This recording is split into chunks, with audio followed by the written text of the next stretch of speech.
निश्चित प्रकारचा असा कार्यक्रम, या काही प्रवृत्ती काही लोक या ठिकाणी करतायत.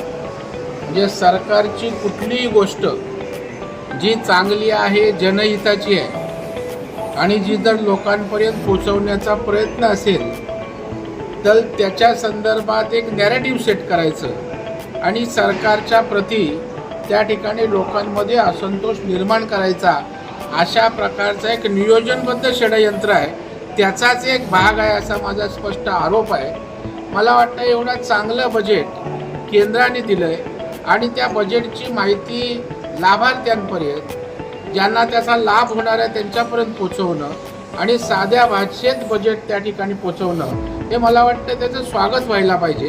परंतु अशा प्रकारचं षडयंत्र सरकारच्या कुठल्याही गोष्टीवर इश्यू करायचा, मीडियात जायचं आणि कॉन्ट्रोवर्सी क्रिएट करायची आणि सरकारच्या प्रती लोकांच्या मनात निगेटिव्हिटी तयार करायची, अशा प्रकारचे एक स्ट्रॅटेजिकल कार्यक्रम विरोधकांचा आहे. राज्यात देखील ठिकठिकाणी या विरोधात आंदोलन होतं. कसं पाहता? नाही, विरोधी पक्षाला या बजेटवर टीका करण्यासाठी, डिबेट करण्यासाठी पुढे यायचं नाही. आमचं चॅलेंज आहे त्यांनी.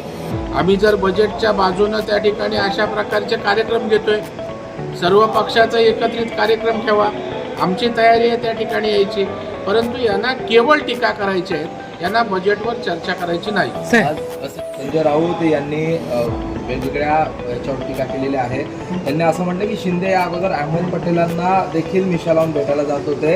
हे पृथ्वीराज चव्हाण, मला वाटतं तर शिळ्या कढीला ऊट आणण्याचं काही कारण नाही आहे.